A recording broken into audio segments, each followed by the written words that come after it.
10% increase کا کتنا financial impact ہے؟ دوسرا جو ملٹریز کے لیے ایک الاؤنس دیا گیا ہے وہ کتنا پرسنٹ ہے، اس کا فائنینشیل امپیکٹ کتنا ہے یہ بتا دیں۔ لاسٹ ایئر آپ نے اناؤنس کیا تھا ایک پینشن اسکیم سویلین کے لیے اناؤنس کی تھی، آپ نے اناؤنسمنٹ میں اگر آپ کو تقریر یاد ہو آپ نے کہا کہ ملٹری کے لیے 1 سال کی ایگزمپشن دے رہے ہیں اس سال سے، اب مزید اس کو کتنی ایگزمپشن دی گئی ہے؟ دوسرا سر آپ نے بہت ساری چیئرمین صاحب نے کہا کہ فنڈ کے ساتھ ہیں ہم ایگزمپشن ہم وڈرا کر لی ہیں ساری، 111 اداروں کو آپ نے ایگزمپشن دی ہے اس بجٹ میں نیکسٹ ایئر، اور اس میں اتنے بڑے بڑے ادارے ہیں کہ زیبسٹ ہے، شفا ہاسپٹل ہے جو سب سے مہنگے ہاسپٹلز ہیں، اور ضیاء الدین ہے آپ کو پتہ ہے، اور میں اگر لسٹ گننا فوجی فاؤنڈیشن کے سارے ادارے ہیں، تو اس کی وجہ کیا ہے؟ آپ پولیٹیکل پریشر میں آئے ہیں، اتنے سارے اداروں کو عوام سے تو آپ نے ایگزمپشن ختم کر دی، اور لیکن یہ بار کونسل بھی ہیں ساری ابھی بتا رہے ہیں یہ، تو یہ ایک بتا دیں۔ دوسرا سر آپ نے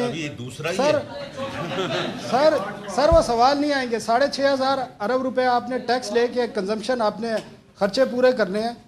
آپ نے بجلی کی قیمت اس وقت جو ہے ریٹ اس کے باوجود آپ پاور ڈویژن کی جو خراب پرفارمنس ہے ان کو ہزار ارب روپیہ پھر آپ دینے جا رہے ہیں، حالانکہ آپ ساری سبسڈی ودرا کر چکے ہیں۔ آئی تھنک کیونکہ یہ دوسرا تیسرا تو مجھے یاد نہیں رہا، لیکن دیکھیں یہ جو ابھی نہیں آپ کوئی ایسی بات نہیں ہے، مجھے آپ فکر نہ کریں، لیکن یہ جو ابھی سبسڈی کی ریڈکشن کی بات کی ہے فائنانس سیکرٹری صاحب نے، میں آخری سوال سے شروع کرتا ہوں، پھر یہ NPOs پہ آئیں گے، پھر آپ کے جو اگلے سوال ہیں اس میں فائنانس سیکرٹری صاحب اس پہ کچھ ذکر کر دیں گے۔ دیکھیے یہ پچھلے سال پاور سائٹ پہ جو ریکوریز ہیں اس میں کوئی شک کی گنجائش نہیں ہے کہ وہ بہتر ہوئی ہیں۔ The transmission losses still need to move in the right direction۔ تو یہ میں ایک ایسی بات کر رہا ہوں جو مسلمہ ہے، آپ اس کو فیکٹس اینڈ فگرز کے ساتھ پاور منسٹری کے ساتھ بھی اس میں ڈیل کر سکتے ہیں۔ کوئی وجہ ہے نا کہ وہ سبسڈی نیچے گئی ہے، کوئی وجہ ہے کہ اگر وہاں امپروومنٹ نہ آتی تو پھر یہ سبسڈی کی جو انہوں نے ریڈکشن کی بات کی ہے تو ہمیں پھر کم از کم اس لیول پہ رکھنی پڑتی اگر اس میں کوئی اضافہ نہ اگر اضافہ ہو رہا ہوتا ہے، تو یہ اس کا جواب ہے۔ آئی تھنک یہ جو انہوں نے بات کی ہے جی کچھ اداروں کو جو ہم نے ایگزامپٹ کیا ہے وہ کس بیسس پہ کیا ہے؟ یار دیکھیں بات ہے، دنیا بھر میں ناٹ فار پرافٹ آرگنائزیشن جب پرافٹ کے لیے بنی نہیں ہے تو اصولی طور پر انکم ٹیکس لائبلٹی نہیں بنتی۔ ہمارے ہاں آپ اس پہ بحث کر سکتے ہیں کہ فلاں ادارہ جو ہے وہ فار پرافٹ ہے یا نہیں ہے، لیکن ناٹ فار پرافٹ کی بڑی اسٹرکٹ کنڈیشنز ہیں جو میٹ کرنی پڑتی ہیں اور تبھی آتی ہے۔ اب اس کے 2 طریقے ہیں، ایک طریقہ یہ کہ آپ ان کا نام اسکیجول میں ڈال دیں اور تو وہ ان کے لیے ایزی ہو جاتا ہے، ادروائز وہ اپنے کمشنر کو کوئی بھی ادارہ اپلائی کر کے اپنی کنڈیشن سیٹسفائی کر کے کہ میں ناٹ فار پرافٹ ہوں، اس کو یہ سہولت حاصل ہوتی ہے، اور یہ صرف ہمارے یہاں نہیں باقی دنیا میں بھی ہوتی ہے۔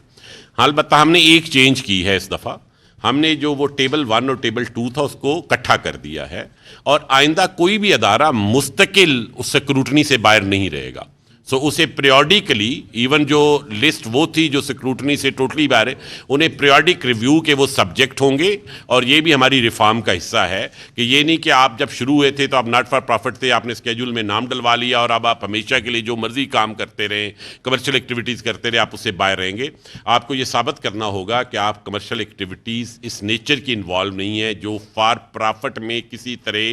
اس اسپانسر کے لیے رزلٹ ہو رہی ہوں۔ دیکھیں اس میں بنیادی جو ڈسٹنکشن ہے دنیا بھر میں وہ ناٹ فار پرافٹ میں ان گورننس سٹرکچر میں ہے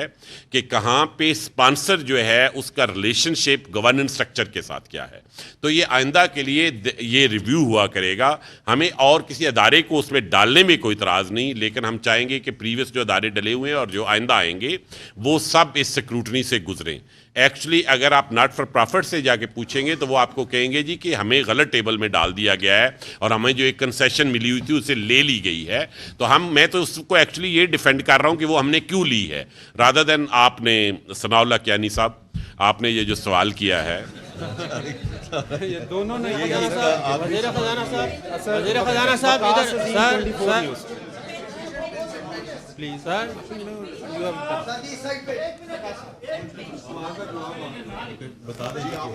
سب کو باری باری آئے گی سب یا ثنا بھائی کرتے ہیں نا، کیا ہو گیا ہے دیں گے، سیکٹری صاحب کہیں نہیں جاتے کچھ دے کے جائیں۔ ایک جو آپ نے پہلی بات کی کہ یہ جو 6% سے 10% کا جو انکریز ہوا ہے اس کا کتنا امپیکٹ ہوگا، ہم اس کی کیلکولیشنز کر رہے ہیں بٹ رفلی یہ آپ کہیں کہ ابھی جو انیشیل اسٹیمیٹس ہیں 28 سے 30 بلین کا امپیکٹ ہوگا اس کا جی ایڈیشنل. جو آپ نے دوسری بات کی کہ جو آپ کا جو ملٹری پینشن کے حوالے سے اس پہ میں آپ کو یہ بتا دوں کہ جو ہم نے پچھلے سال سے پینشن ریفارمز کا جو ہم نے سفر شروع کیا ہے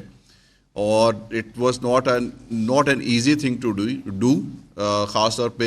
ایسے ایک ایشو کو ایڈریس کرنے کی کوشش کرنا جو کہ پینشن جتنا سینسٹیو ہو, لیکن ہم نے اس میں جتنی پیرامیٹرک ریفارمز اب تک کی ہیں اس میں ساری یہ منسٹری آف ڈیفینس کے ساتھ ان consultation with ministry of defence کی ہیں.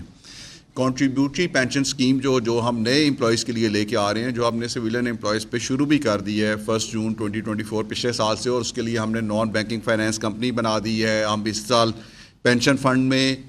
بہت زیادہ اماؤنٹ نہیں ہے but we are making some allocation for pension fund. Contributory pension آپ کو پتہ ہے ملٹری کا سروس اسٹرکچر ڈفرینٹ ہے, ہمارا ڈفرینٹ ہے. وہاں پہ تو لوگ 30-35 سال کی عمر میں ان کے کچھ لوگ جو ہیں وہ ریٹائر ہو جاتے ہیں. سو اس لیے اس کو آپ ایک یونیفارم اسٹینڈرڈ سے اس کو آپ ڈیل نہیں کر سکتے. So we are in consultation with ministry of defence, اور بلکہ یہ ہم بجٹ میں مصروف رہے ہیں. ہم نے اگلے کوئی ہفتے میں دوبارہ منسٹری آف ڈیفینس کے ساتھ بیٹھتے ہیں